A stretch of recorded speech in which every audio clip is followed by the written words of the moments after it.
Yes, people, what's happening? Welcome back to the channel and welcome to another edition of the Opposition Preview. First things first, guys, make sure you smash the like button, subscribe to the channel if you're new around here, and as always, leave your thoughts in the comments below. And on Christmas Eve, Chelsea head up to Molineux to take on Wolves. Winless there since Frank Lampard's first season in charge. Lost 2 of our last 3 visits there. And yeah, it's going to be a tricky game for sure. No away games are easy. Wolves decent at home, playing some good stuff under Gary O'Neill. So it's going to be a tough task. But to go through the game, all things Wolves, I'm delighted to be joined by Dave from Talking Wolves, mate. Welcome to the channel. Thanks for coming on. Appreciate it. I'll be honest. I was saying to you before we started recording that when I saw Lopetegui leaving the summer, the lack of money spent, Matthias Nunes moving on, Gary O'Neill coming in, a few days before the season started, I thought Wolves would be in trouble and could well potentially go down. But you're only 3 points behind us. How are you viewing this kind of first half of the season and what Gary O'Neill's doing? Yeah, thanks for having me on, mate. I've been describing it probably the last 3 or 4 weeks as okay. I think there's been performances that have been really great and surprised us, like wins against Tottenham and Manchester City at home. But then there have been frustrating performances. We've dropped points to Luton. We lost to Sheffield United. So there have been frustrating times as well this season. But all things considered, I mean, you mentioned it there, Gary O'Neill coming in to the club, I think on about 4 days' notice before the Premier League season. Not really having a pre-season to implement his ideas. I think you could see that in his early games in charge of the club, and he switched tactics. And ever since, we've looked okay. The last week to 10 days of results have been a bit disappointing. I say results, more performances. I mean, we beat Burnley at home. We drew to Forest. And another 2 games without a loss at home, but people were still really disappointed with how he played. And then Sunday we lost 3-0 to West Ham, which was a disastrous performance, really. So look, it's been okay, but the last couple of weeks, Wolves have looked leggy, tired, don't look enthusiastic enough. So I think we've really missed Pedro Neto, who I'm sure we'll talk about. Ryan Ait-Nouri, the left wing back, who's been out injured as well. So Wolves just need that little bit more oomph for a stronger second half of the season. And hopefully with the transfer window, we can get some new additions in and add a little bit more quality, especially in the forward areas, I think. But it's been an all right season so far for Wolves. Early days, but I'm just hoping we don't get dragged into that relegation battle before the end of the season. No, I think you'll be all right. I think the likes of your Burnleys, your Lutons, your Sheffield Uniteds, I think they're comfortably worse than you guys are. But just in terms of Gary O'Neill, quickly, mate. How's he viewed amongst the Wolves fans at the moment? Obviously, I imagine when he was appointed, it was probably slightly uninspiring. People perhaps maybe not that keen on him. Now that he's been here a little bit, he's done a half decent job so far. How's he viewed amongst the fans? Do the fans like him? Have they taken to him? Yeah, I mean, it's still a little bit mixed. I think when he, exactly what you said there, when he got appointed, it was very uninspiring. I kept saying, I was going to back him all the way, but I kept saying, if you asked any Premier League fan, who do you want to take over at your club? No one would have answered Gary O'Neill. So I just think, uninspiring is the right word. But, we've seen he's had appearances on Sky Sports and how he's sort of handled, had some horrible VAR decisions go against us this year, but I think he's handled them quite professionally, and I think he has gained a lot of fans from that. But at the same time, Wolves fans are a little bit concerned over the last few weeks with the quality of the football. So we're not going to get too ahead of ourselves. I think we are pleasantly surprised with how he's done so far. But yeah, I think he's won a lot more fans over, and I think it's maybe like a 70-30 split at the moment. 70% of the fans are on his side. 30% of the fans aren't quite sure on his future at the moment. But I think he's done well to get a good majority of fans on side at the moment. Yeah, I think he's done a good job, given all circumstances given. So yeah, look, I mean, whether he's going to be there next season or not is a separate conversation or whatever. But I think for the time being, I think he's a solid manager. I think he's doing a decent job. So yeah, fair play to him for that, given those circumstances. I mean, in terms of kind of players that have stood out for Wolves this season, Matheus Cunha, I'm a fan of his. I like him, what he does. He paid a lot of money for him from Atletico Madrid. I think at times last season it wasn't really happening for him, but he seems to have started this season reasonably well. Is it fair to say that aside from Pedro Neto, he's probably been your star man? Yeah, I think so. I mean, Hwang will take a lot of the headlines because in terms of, goal output, Hwang Hee-chan has he's our top goal scorer. But I think in the overall game, Cunha offers a lot more to Wolves, and I think we would be in a worse place without him. He still does need to add a little bit more, i.e. goals and assists, but I still think his return this year has been okay so far. Before Sunday, I think he contributed in his last 5 games with either a goal or assist. So I'm hoping again on this week coming, he can do it again. But I really like him.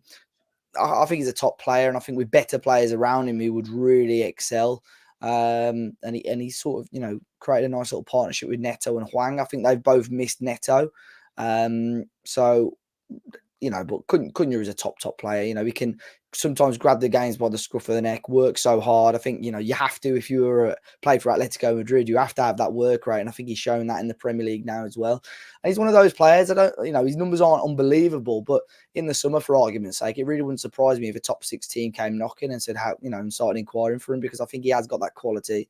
I know he's not an unbelievable player, but someone like Richarlison or, that's the sort of player, he performed quite well for a team slightly lower down the table. And I certainly think he'd be, at a Chelsea or at an Arsenal or Liverpool. I think he would be a really good player.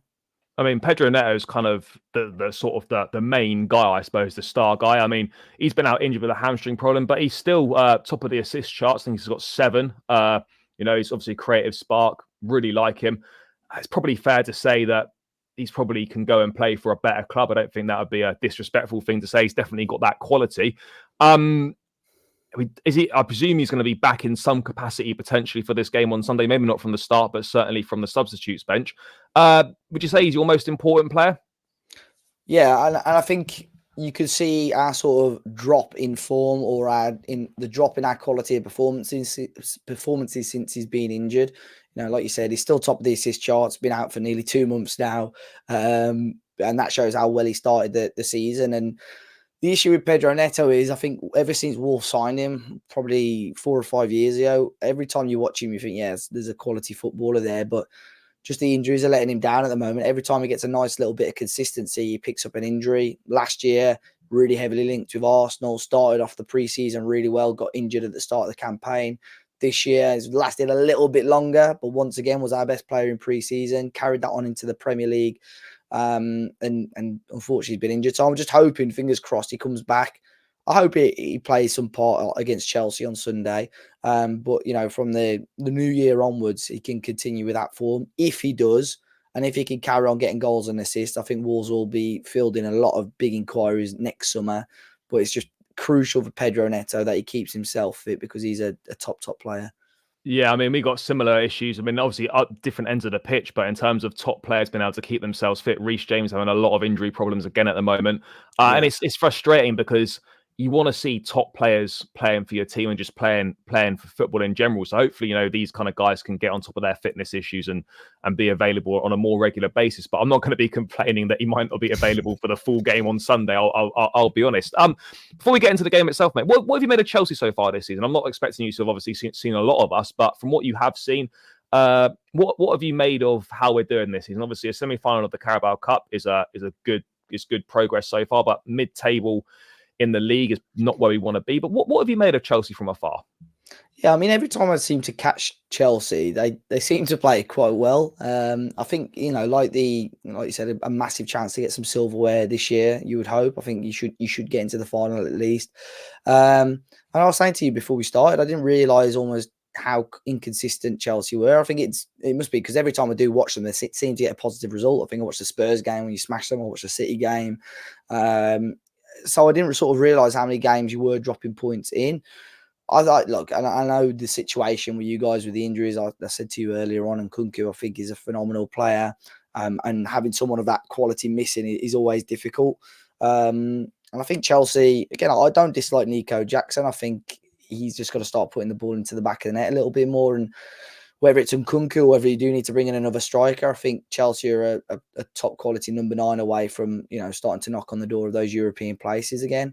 There's a little bit of a gap there, but you've seen with the inconsistencies now, even of Spurs, City are dropping points as well. There's every chance that Chelsea can get back in there. So I think the quality's there. But I think it's been a little bit like Wolves. We seem just to have the last couple of years we've had like a transitional season, and I feel like obviously Chelsea under new ownership last year would have had one.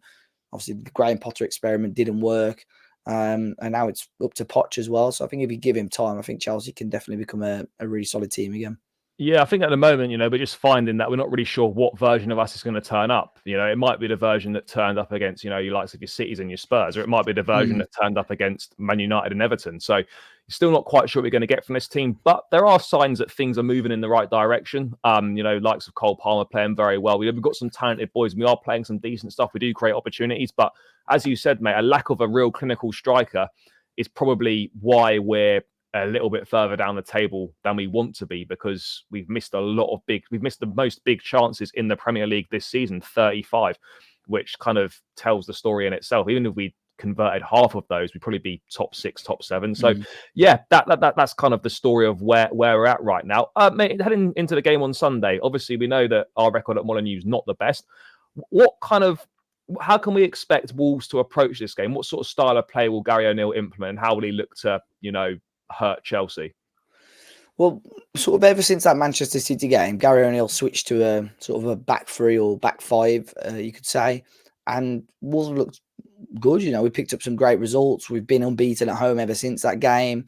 But for some reason against West Ham on Sunday, he tried something different. He switched to a back four, and for me, it completely backfired. I'm still not sure what he was trying to achieve by doing that. So I think he'll revert to the back five once again on Sunday. And I think Wolves will allow Chelsea to have a lot of the ball because counter-attack is where we seem to play our sort of best football. Against West Ham allowed us to have the ball on Sunday, and we started creeping up, played a high line, and that's where West Ham punished us because, capitalised on our errors, and with Bowen and with Kudus, they got the pace, getting behind, and that's ultimately how they scored the 3 goals. So I think Wolves will allow Chelsea to have the ball on Sunday and almost hold our shape and try and hit you where it hurts and just take our opportunity on the counter-attack. That's why I think if Neto'S available, even if it's for half an hour towards the end of the game, I'm hoping Ait-Nouri, the left wing back, can be available as well on the left-hand side, because I think driving the ball forward is a top player. So I think that's what will happen. So if Chelsea, start creeping up a little bit and start playing a high line, I think that's where Wolves can really punish them. Yeah, no, for sure. And we have been susceptible to getting caught out, in transition, getting caught with the defenders pushing up a little bit. As I was saying to you before, like we do concede a lot of goals at the moment from balls into the box, from set pieces. Often we let people just have a free header, which is not really a good habit to be in. You might have some luck with us, depending on. Malagusto came on at half time in the week. Hopefully, he's fit to start in at least one of the fullback positions, because otherwise, if it's still Cole and Disasi playing as fullbacks, we're not going to get much going forward at all. So there'll be a lot of space between our wingers and fullbacks for you to sort of play the ball, have time on the ball in those areas. So hopefully, we can at least have one fullback that's going to push on, because 2 centre-backs at fullback does really limit us as a team. But I'm expecting a tight game. Our record's not great at Molineux. This is going to be a really tough one for me. How do you see it going, mate, in terms of a prediction? You fancying your boys to get 3 points, or what are you thinking? I'm really not sure, mate. I think it'd be sod's law with how badly we played and how underwhelming we were at home the week before. That we rock up and surprise everyone and get a positive result here. I think I'd take a point. Chelsea are a very good team. Be crucial for Wolves to get on the score sheet, because obviously we failed to do that last weekend, but continue our unbeaten run at home. But if we can get all 3, that would be an amazing result for Wolves. Become level on points with you guys, and I was just starting to.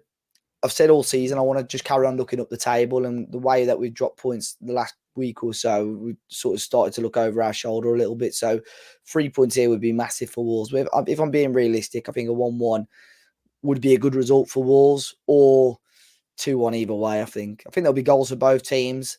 But I don't know. They've been quite underwhelming the games the last couple of years. I know Wolves have obviously won the 2 of them, but neither. I remember was it a 0-0 at home a couple of years ago?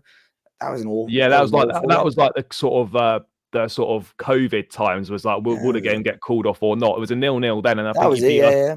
And you beat us. Because I remember Kante handballed it, didn't he? And then yeah.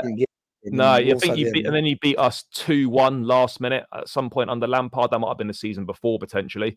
I think that was, yeah. Yeah. And then obviously last season you beat us 1-0 and we were absolutely shocking. Lucky to get out with a 1-0. But look, I mean, if you revert back to the back five, that's going to be more difficult for us because we're not the best at breaking teams down. So a back four would be more beneficial. But, you know, given how the West Ham game went, I'm sure he might probably abandon that idea. I'm the same as you, mate. I can't really see us winning this game. I just don't think we've got enough about us to get the job done against a decent Wolves side. I probably will sit on the fence and go with a 1-1 draw. But likewise, if there is going to be a winner, I think there'll only be a goal. There'll be a goal in it either way. So we're in for a tight game. So we'll have to wait and see what happens. But hopefully, you know, we can get the job done. But yeah, I haven't got 100% confidence. But mate, thank you so much for joining me. Pleasure as always. After Sunday, I hope you have a good Christmas and all that stuff, mate. But if the people want to find out more of what you guys do, where should they go? So yeah, it's at Talking Walls everywhere, on all socials, Twitter, Facebook, Instagram, but obviously YouTube as well. And we do similar sort of thing to this with our match previews. We'll have the match reaction after the game as well, and we get fans on to give their fans react.